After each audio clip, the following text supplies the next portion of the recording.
Bonjour à tous et bienvenue sur Horizon Domotique. Accéder à sa plateforme domotique depuis son domicile, c'est plutôt cool. Tada! Mais y accéder depuis n'importe où, c'est quand même vachement mieux. Tada!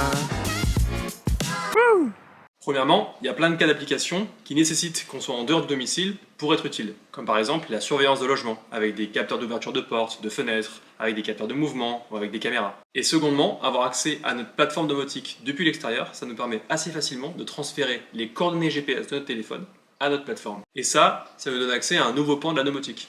Éteindre les lumières quand la maison devient vide, allumer notre chauffage, notre clim uniquement quand on en approche, ou planifier le nettoyage de notre logement uniquement quand on s'en va. Même quelque chose d'aussi simple que la première automatisation qu'on a créée ensemble, une notification quand la machine à laver se termine, peut être améliorée si notre plateforme domotique sait où ses habitants se trouvent. Et oui, parce que si je suis en train de faire mes courses au supermarché, ça m'intéresse pas du tout de savoir quand ma machine a fini. Par contre, ça deviendra super intéressant quand je rentrerai chez moi. Donc aujourd'hui, je vais vous montrer 3 méthodes pour accéder à Home Assistant depuis l'extérieur. Pour chaque méthode, je vous partagerai ses inconvénients, ses avantages et mon expérience personnelle. Allez, on commence par la méthode la plus connue, celle qui a déjà eu le droit à un paquet tutoriel sur internet, DuckDNS.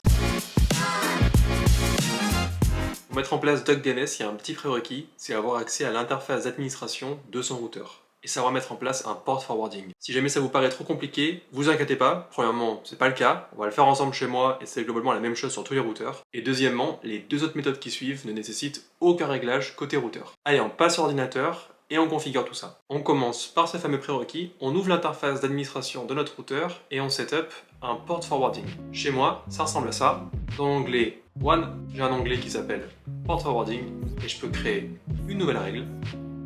Je vais l'appeler Horizon Domotique.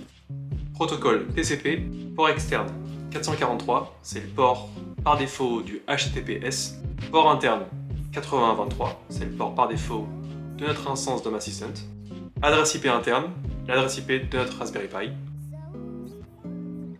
Et voilà pour le prérequis. Ensuite, on visite DuckDNS, le lien se trouve dans la description. On se connecte avec le service qui nous correspond le mieux. On peut se connecter avec Twitter, GitHub, Reddit ou Google. Moi, je vais me connecter avec Google. Voilà. Et ensuite, on crée son domaine. Petit bug. On va recommencer. Voilà. Donc maintenant, on prend bien note du domaine qu'on a créé. Pour moi, c'est horizondomotique 4654.duckdns.org. J'ai mis 4654 parce que j'ai fait plein d'essais avant. Et son token qui se trouve ici. Token. Et on se rend sur Home Assistant. Sur Home Assistant, on télécharge l'add-on qui s'appelle DuckDNS. Moi, je l'ai déjà téléchargé, mais il se trouve ici si vous ne l'avez pas encore téléchargé. Et on le configure en collant ici le nom de domaine qu'on vient de créer sur DuckDNS. Hop, DuckDNS. Et ici, le token que l'on trouve dans l'interface de DuckDNS. Dernière configuration, on accepte les termes de Let's Encrypt. C'est l'entreprise qui va générer notre certificat. En mettant true ici. On sauvegarde et on lance notre add-on. Démarrer. Si on se rend dans l'onglet Journal de DuckDNS, on va pouvoir voir qu'un nouveau certificat a été créé pour notre domaine, Horizon Domotique 4654.duckdns.org, et ce certificat, il a été stocké dans un fichier qui s'appelle fullchain.pem. Tout s'est bien passé. Ça veut dire que l'add-on est fonctionnel. Si on se rend dans l'onglet Documentation, on peut voir qu'il faut coller quelques lignes dans notre fichier configuration.yaml. On va le faire tout de suite. On copie ces lignes, on se rend dans File Editor, on ouvre notre fichier configuration.yaml et on rajoute ces quelques lignes dans notre fichier. On sauvegarde, on va dans Paramètres, non, on va dans Outils de développement, vérifier la configuration est valide et on redémarre Home Assistant. Si tout s'est bien passé, une fois le redémarrage d'Home Assistant terminé, on devrait avoir accès à Home Assistant depuis notre adresse DuckDNS et ce, depuis l'extérieur de notre réseau local. Allez, on teste tout ça, on ouvre un nouvel onglet, HTTPS, on rajoute bien le HTTPS, notre nom de domaine duckdns.org, entrée, et voilà, on est sur notre instance d'Home Assistant depuis l'extérieur de notre maison. Petite information importante, si vous utilisez DuckDNS, l'adresse que vous utilisez en local, homeassistant.local, ne va plus fonctionner. Si on veut la faire fonctionner, il faut rajouter https devant. On va avoir un warning qui nous dit que la connexion n'est pas privée. Avancer. Proceed to Home Assistant. Et là, on y aura accès. Allez, vu que c'est la première fois qu'on a officiellement accès à Home Assistant depuis l'extérieur sur cette chaîne, je vais également vous montrer comment diffuser les coordonnées GPS de son téléphone sur Home Assistant grâce à l'application compagnon d'Home Assistant. Pour faire ça, on ouvre l'application compagnon d'Home Assistant et on se connecte en utilisant l'adresse DuckDNS que l'on a préalablement configurée. L'application nous demande le nom de notre téléphone. Moi, c'est un Pixel 6 Pro, c'est parfait. Permettre le suivi de la localisation, oui. On donne les autorisations à Home Assistant. Hop, autorisé. Autorisation d'accès à la position, toujours autorisé. Pas uniquement quand l'application est en cours d'utilisation. Terminé. On a accès à notre dashboard, c'est pas forcément important. On va dans Menu, Paramètres, Application compagnon, Capteur. Et là, c'est tous les capteurs de notre téléphone qu'on peut récupérer dans Home Assistant. Ce que je vais faire pour ce tutoriel, c'est que je vais en activer quelques-uns. Prochaine alarme, très bien. Je vais également activer les capteurs de batterie, voilà. Le lieu géocodé, tous les capteurs de localisation,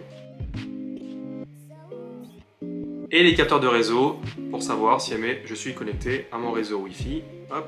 Et voilà, tous ces capteurs, si on retourne sur Home Assistant, on va voir qu'ils sont remontés et on va pouvoir les utiliser comme déclenchement pour une automatisation.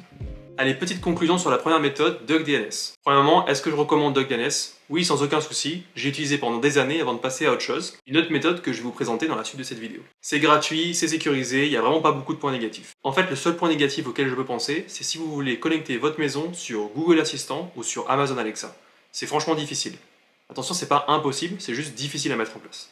C'est d'ailleurs pour ça, entre autres, que je suis passé à autre chose. Allez, on passe à la seconde méthode qui est beaucoup moins connue et qui s'appelle Tailscale. Tailscale, qu'est-ce que c'est? C'est un Mesh VPN Network. C'est ultra puissant et ça nécessite absolument aucune configuration. Il y a quand même un point négatif à Tailscale que je vous expliquerai après avoir mis en place cette méthode. Allez, c'est parti et cette fois-ci, ça va aller super vite. On se rend sur Tailscale, il y a dans les commentaires, et on crée un compte gratuitement.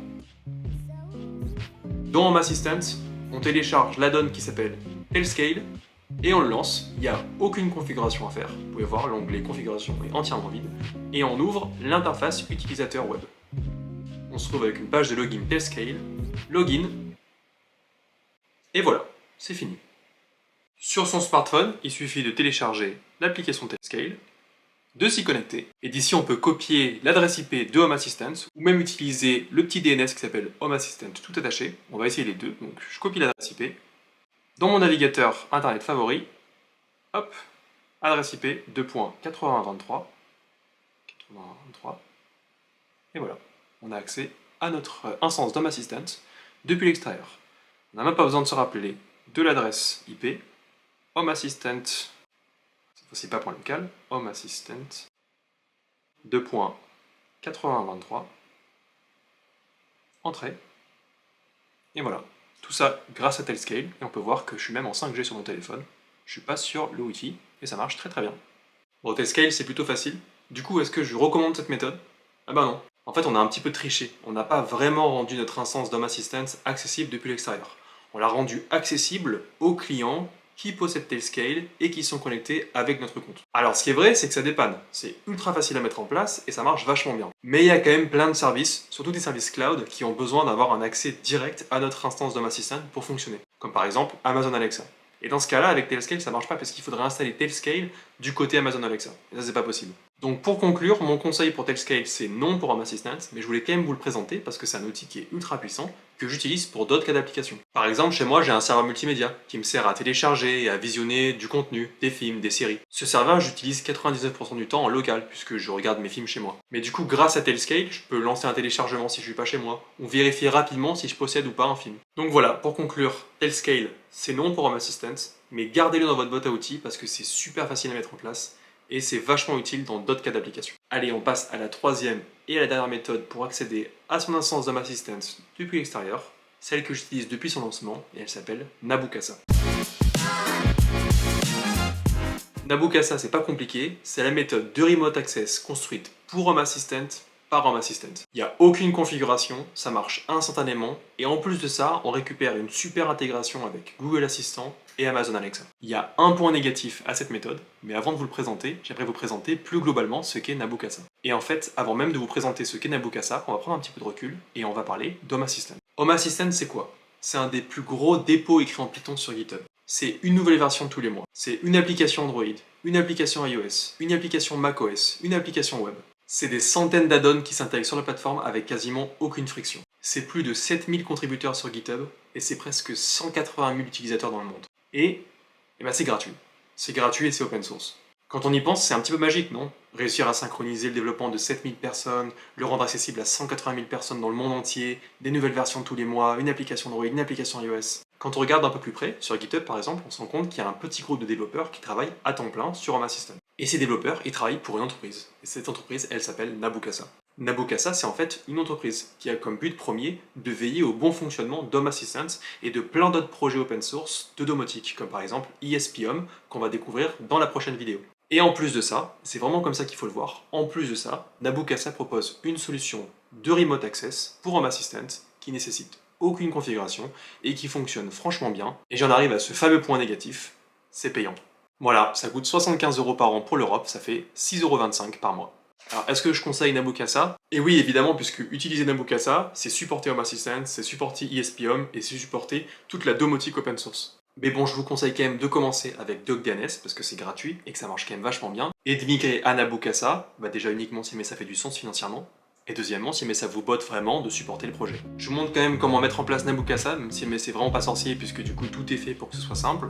On va dans Paramètres, dans Home Assistant Cloud, commencez votre essai gratuit d'un mois. Et du coup, on rentre une adresse email, un password, et on se retrouve avec une URL Nabukasa qui va fonctionner directement avec aucune configuration. Si on passe sur mon instance personnelle d'Home Assistant, on va pouvoir voir mon adresse Nabukasa, ici, voilà. C'est l'adresse qui finit en nabu.casa. C'est l'adresse que j'utilise pour accéder à mon instance d'Home Assistant, que je sois à la maison ou que je sois à l'extérieur.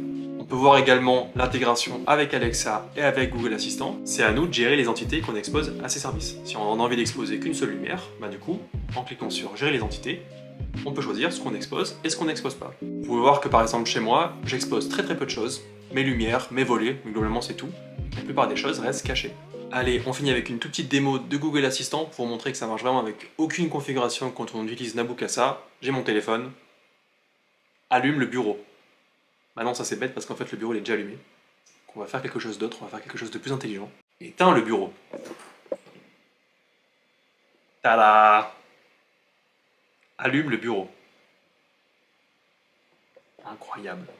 Incroyable. Et voilà, notre plateforme domotique est désormais accessible depuis l'extérieur. On a également doté notre plateforme d'un paquet de capteurs qui viennent directement de notre téléphone, et notamment la position GPS. Avec ça, on a accès à un éventail de possibilités énormes pour nos automatisations. Chez moi, j'utilise ma position dans quasiment toutes mes automatisations. Mes lumières, ma télé, mes aspirateurs, mes thermostats, mes volets, mes capteurs d'ouverture de porte. Tout se comporte différemment si ma maison est occupée ou si elle est vide. J'utilise également d'autres capteurs qui viennent de mon téléphone, comme par exemple la prochaine alarme, qui me permet de synchroniser l'alarme de mon téléphone avec la routine de réveil de mon logement, qui gère mes lumières, ma machine à café et mes volets. J'espère qu'avec tout ça, je vous ai donné plein d'idées pour automatiser votre logement.